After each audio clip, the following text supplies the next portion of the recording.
Hi. Hello, everyone. Welcome back to your favorite podcast. This is me, your beautiful host, Itzel. Today, we will be talking about a really important topic, so stay tuned for whatever we have to say today. So, as you can see, we don't have a guest today, so I'll be talking about a topic that I fell in love with when I was in high school. I had this class that it was basically about anthropology, and I fell in love with it. So I would like to show you and tell you about a bit about what is anthropology, right? But you might be asking itself, why do we care about this? What the hell is anthropology? Well, it's basically the study of humans, of human behavior, human culture, human society, like in the past and in the future. It encompasses various fields including cultural anthropology, physical anthropology, well known as biological anthropology too, archaeology, and linguistic anthropology. There are like way more types, but today we will just be talking about the theories of anthropology, of about like how basically about how just like society started in a way, right? And then we will like the anthropology as a discipline emerged during the 19th century. So if you think about it, it's actually not that a long time ago, right? But it began as a broader curiosity, like something that people was curious about and just like to talk about it, about how human societies and cultures started. But it roots in fields like philosophy and natural sciences, right? Sorry if I pronounce some things bad. Guys, I hardly speak English. Don't ask me to pronounce like French names or German names in a way. I'm doing my best. Please don't be mean. So basically, the emergence of anthropology as a formal science occurred in the late 19th century. So it will be like about a decade, about a century that we start caring about anthropology in a way. When it became more systematical and empirical, more like a science, which researchers like Franz Boas and Edward Burne Taylor contribute to the professionalization of the discipline. So at this point, basically anthropology wasn't a profession. It was just something that you can just it would be like if your profession would be watching TikToks in a way. That's how people in that century used to look at it. But after all these people started working on it, it was like, no, this is actually really hard to get, and there's a lot of information that they had thanks to that. That's why. So there are different theories about anthropology, and it will be basically about how the society started, right? How does like, bro, why do we care about this? How does like this society started? Maybe basically it. So okay, the first one will be the evolutionist school, like evolution from Darwin. It will postulate that the evolutionary anthropologists believe that human sciences develop in a linear sequence from primitive to civilized. They use ideas from Darwinian evolution to explain cultural development. It was basically, as you know, like the Darwin ideas that you like it's linear, is not like basically how we get how we turn into humans, that like to the monkey to human, that will be basically how they thought we turn into the barbarism to civilization, basically it. One of the main representatives will be Edward Burnett Taylor. He was like the founder of cultural anthropology, as I said before. His most important work is Primitive Culture, that was granted in 1871, where he proposed that all societies evolve through stages from animism to polytheism to monotheism, as you say. As you can look, is like this evolution, right? And the other one will be Lewis Henry Morgan, known for his work on kinship and social structure, particularly in ancient society in 1877, where he outlined it stages of societal development. That will be like, okay, there's like a lot of different theories about how does like civilization started. If you personally ask me, I will say I'm more like a historical particularism girly, I will say, or maybe the fusionism. But let me read you a bit about what historical particularism is so you can understand what I'm talking about. So the period was around like early 2000s to the early 20th century, to say. It postulates, like, it rejects basically the universal stages of evolution. This school emphasizes that culture developed in specific ways to their unique historical context. For example, if you grow up watching something or doing something, of course you're going to act in order to the things that you saw, right? For example, if I'm close to I don't know, a sea, it's easier for me to the ocean. Of course, it's easier for me to learn how to fish, how to that type of things. But if I'm on the mountain, there will be different things for it, right? Each society develops its shaped. Each society development is shaped by its environment, historical circumstances, and interactions with other societies. Some people that were like really representative is, as I said before, Franz Boas. He's often considered like the father of anthropology.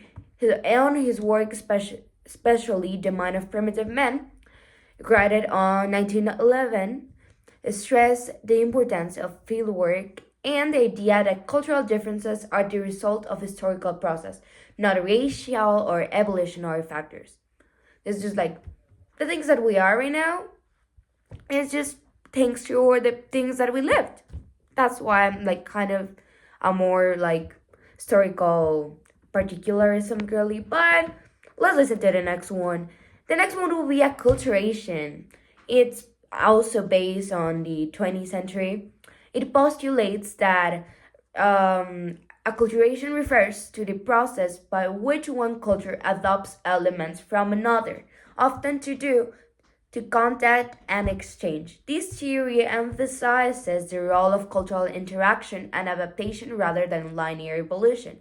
This will be basically that two societies that just like give things to each other and share things. That will be basically it. One of the main representatives will be John Wesley Powell. As I said before, please don't judge me about the way I pronounce names because I hardly speak English. So don't worry about that. Okay, John Wesley Powell in his work emphasized an interaction between indigenous cultures and European cells in North America. He basically talked about things that about what things we, for example, arroz con leche in Mexico here. There's things that we're getting from Spanish, and there are things that were given by Azteca or by indigenous groups in Mexico. So there will be like a thing of acculturation type of stuff. The diffusionism was also in early of the 20th century too. The fusionist argues that cultural traits spread from one society to another through contact and influence rather than throughout independent development. Right? Basically that, yeah. And one of the main representatives will be Griffin Elliott Smith.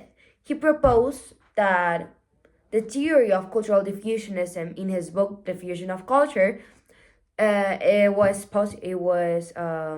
postulated on 1915. He was suggesting that ancient Egypt was the center of cultural development. Basically, diffusionism is like one of these big countries or important things that start sharing others stuff to other cultures, and that's what basically will be it. Like really resumed, guys. I'm not an expert. I'm just like a girl here sitting to you talking about stuff.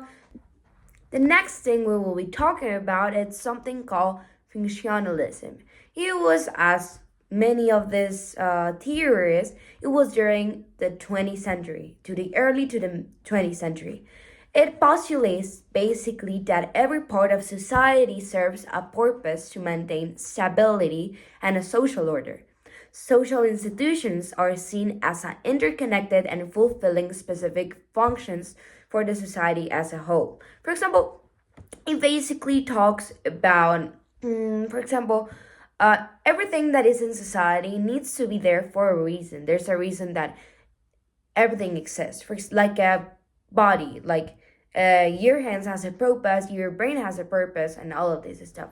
The main representatives will be Branislav Malionsky. I'm sorry, as I told you before, this is a Russian name, so it's a bit hard to read. In his work, Argonauts of Western Pacific, it was published on 1922, highlighted the importance of participant observation and the idea that culture serves practical needs. And the other person will be A.R. Radcliffe Brown, known for his work on social structure, particularly in his book Structure and Function in Primitive Societies. It was published in 1953. This will be basically like everything that exists in a society has a purpose to be there. That will be basically it.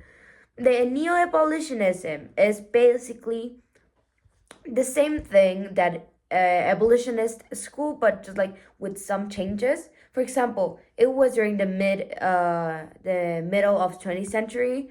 This school revised like classical abolitionist school, but with some type of changes, suggesting that cultural evolution is not like linear, but it occurs in various directions. It changes like a couple of things. With cultures adapt to environmental, social, and technological changes. The representatives will be actually that's the first woman that I see here that is a representative for anthropology will be Leslie Wyatt, known for his theory of cultural evolution, focusing on technology and energy in the evolution of culture. This was published in 1949. And Julian Stewart developed the theory of multilinear evolution, emphasizing the importance of environment in shaping culture, and as discussed in his book Theory of Culture Change. It was published in 1955. So basically, we'll be like, it's not like linear, like completely, but it has like some directions that it could take depending of the adaptation that a culture suffers, right? And the French structuralism, it was postulated during the middle of 20th century. Structuralism focuses on understanding the underlying structures of human thought and culture. It suggests that the human mind structures really in certain universal ways, and cultural practices are expressions of these structures. One of the main representatives known as Claude Lévi-Strauss. He is known for his work, The Structural Study of Myth. It was published in 1955, in which he applied a structuralist analysis to myths, arguing that myths across cultures reflect universal cognitive structure. And then Roland Barthes focused on semiotics and how cultural science communicates meaning. It's called French structuralism because a lot of French people were the structural people that has like these thought. So that's why it's like called French structuralism. It's basically like everything has a structure, as you can say in the name, but everything that exists, for example, the myths, has meaning and reflects universal and cognitive structures or things that people know, right? That there's a reason to exist of those stuff. And now that we're really, really close to the end, I would like to tell you and show you some stuff about the things that we learned so far. Okay, like about the historical background of anthropology, basically. Okay, so as you can saw, one of the biggest things of anthropology will be how society started. Like that's how that important. In the pre-19th century, it was just like the study of primitive societies, and then it started evolutioning to the scientific method that we know right now. That will be basically it. Okay, so but yeah, I already told you a lot about theory, a lot about stuff, a lot about bugs, but what do we care about it? Like, what is this useful for us, and what is the use that we can give to anthropologists in our society today? Well, anthropologists today play a crucial role in understanding and addressing complex global issues such as migration, climate change, conflict, and inequality. These things have been existing in our planet for a long, long time ago. That's why anthropologists can help us a lot in these topics. There's insights into cultural practices, social system, and historical context can guide policies, improve intercultural relations, and promote social justice. They are involved in areas like public health, human rights, education, and urban planning. And how we can use an anthropologist's services. There's a lot of things, for example, in the policy department, research and analysis, consultation and social programs, conflict resolution, and a lot of things. So guys, if you're planning to study something related, there's things that you can do, and this is a really important job. So please, let's care about this.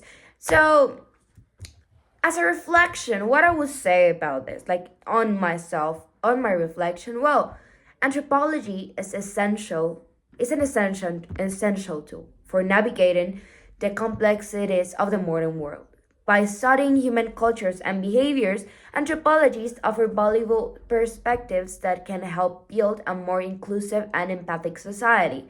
I love to use this phrase on this part. It's called the person who doesn't know his history is condemned to repeat it. I'm not sure that's the English phrase, but I really like it and think this perfectly works on it. In a world where globalization and cultural exchanges are increasing a lot, understanding the things of human behavior is more important than ever. Throughout their work, anthropologists can contribute to create policies that promote social equality, environmental sustainability, and mutual understanding across cultures. So now you know what does anthropology help us to a lot of things actually, and not just like a type of like encyclopedia type of reading. So guys, now that we're really close to the end, I would like to remind you, here in if you're really into this topic, please remember to check the information that you're getting into. Please give a check, and here in the description I will give you all the information that I provide to you, like the script that I use to make this video, and of course the bibliography, so you know this information is valuable. So but please make sure that you're getting your information for a great place. I hope you really love this video.